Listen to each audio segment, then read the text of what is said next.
Jean-Pierre Mercier est avec nous sur le plateau. Rebonsoir à vous, délégué sud de Stellantis Poissy, qui est donc l'usine de production automobile. C'est des réquisitions ultra ciblées qui visent les raffineries. Bien sûr, et c'est une attaque en règle contre le droit de grève. Pendant quelques jours, dans les médias, c'était plutôt le terme de blocage. Les raffineries étaient bloquées. Non, elles sont pas bloquées. C'est les salariés qui sont en grève. Et par définition, quand les salariés sont en grève, il y a plus de travail, il y a plus de production. Et c'est ça notre force. Notre force, c'est quand on se met en grève, il n'y a plus rien qui tourne parce qu'on est à la base de la production de toutes les richesses de cette société. Il faut dire effectivement que les aéroports parisiens brandissaient le drapeau rouge au niveau des stocks de kérosène. Bien sûr, et il faudrait, pour faire reculer Macron, pour gagner cette bataille, il faudrait que ces grèves s'étendent, s'élargissent à bien d'autres secteurs, à la fois du public comme du privé. Je travaille dans l'automobile, donc oui, il faudrait que dans les grosses usines automobiles, chez Renault, chez Stellantis, à Toyota, les grèves démarrent, des vraies grèves où on toucherait l'appareil de production, des grèves avec occupation d'usines, occuper les lieux de travail, manifester en masse. C'est ça nos armes réelles. Des grèves aussi qui touchent directement le public, puisqu'on parle bien sûr des raffineries, mais il y a aussi les stations essence. 3 salariés réquisitionnés également à Donge, en Loire-Atlantique, comme à Fos-sur-Mer, dans les Bouches-du-Rhône, qui alimentent les stations-service. Là-bas, la pénurie se fait très fortement ressentir. Ça commence un peu à bouillonner au niveau notamment de Marseille. Bien sûr, et de toute façon, il faudrait que ça bouillonne encore plus jusqu'à temps que Macron retire son projet de loi de 64 ans. Alors Emmanuel Macron, on l'a entendu, vous venez de l'entendre également, le merci qu'il lance à Laurent Berger. C'est un rattrapage de sa part. Il fallait qu'il se rattrape par rapport à sa déclaration. Moi, quand j'ai entendu ça, j'ai un peu souri. Il se raccroche aux brindilles, aux branches, parce que il s'est fait tout un comment dire. Il refuse le dialogue, il écoute personne. Et maintenant, puisqu'il vous tend la main, il essaye de renouer le dialogue apparemment. Vous êtes les bienvenus. Il est à votre disposition. Oui, mais il est à la disposition de l'intersyndicale, des syndicats pour discuter de tout, sauf des 64 ans. Donc pas de bol, c'est exactement ça qu'on veut que ça soit abandonné. Donc c'est un jeu classique dans une mobilisation. Il a vu que la méthode ferme, je discute avec personne, y compris très méprisant, arrogant, ça marche pas, ça relance la mobilisation. Après la matraque, il essaye de tendre la main aux syndicats. C'est évident que ça, de toute façon, ça va pas marcher. Donc pour vous, il faut pas parler de l'usure professionnelle, la fin de carrière. Il faut pas parler des reconversions, de l'évolution de carrière. Je cite tout ce que Emmanuel Macron veut aborder avec vous, les conditions de travail, la rémunération de certaines branches, sujet donc abordé par Emmanuel Macron, pour lesquels il vous tendrait la main. Pour vous, non, c'est l'âge de départ qui retire les 64 ans. Et après, évidemment, qu'il y a beaucoup de revendications qui seront mises sur la table.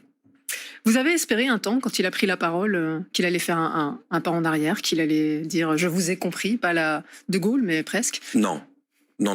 Quand justement il y a les réquisitions dans les raffineries, quand il y a un changement complet de la politique du ministère de l'Intérieur avec les forces de l'ordre dans les manifestations, quand c'est la matraque qui parle et les gaz lacrymogènes qui parlent, c'est évident que Emmanuel Macron n'allait rien donner dans cette interview. Mais en fait, il n'a pas rien donné. Il a remis du carburant dans la mobilisation. Ça a été ressenti comme cette arrogance, ce mépris. Oui, ça a donné un second souffle à cette mobilisation, et c'est tant mieux. Jean-Pierre Mercier, on craint le pire, un mort ou plusieurs même, ça vous effraie ? Ce qui est inquiétant, c'est la nouvelle politique du ministère de l'Intérieur. Le dernier mort en France dans une manifestation, c'est Rémi Fraisse, en 2014. Après, vous avez raison, Malik Oussekine en 1986, 2 tués par les forces de police. Voilà, ceux qui tuent dans ce pays, c'est quand même les forces de police, c'est pas les manifestants. Il y a aussi, il faut le souligner, 440 policiers qui sont blessés. On a vu cette image qui a circulé de ce policier à terre. Oui. Les Black Blocs aussi, ils sont déterminés. J'ai vu, vous avez sans doute vu aussi sur les réseaux sociaux, des motards de la Brave rouler sur un manifestant. Vous avez vu des Il y a une femmes enquête se faire, pour la Brave. On rappelle ce que sûr. c'est la brigade motorisée qui a donc aussi été épinglée pour des propos ultra violents. Il y a une enquête également ouverte de l'IGPN. Tout à fait. Et là, si vous voulez, quand le ministère de l'Intérieur décide de changer radicalement de politique et de dire aux forces de police, allez-y, vous avez le feu vert, eux, ils y vont. Ils ont le feu vert. Donc c'est matraque, c'est gaz lacrymogène. Alors vous savez, il faut pas s'étonner non plus des violences. On est dans une situation où le président de la République savait que quand il allait annoncer 64 ans, c'était une déclaration de guerre contre l'ensemble du monde du travail. Alors faut pas s'étonner qu'il y ait des violences non plus.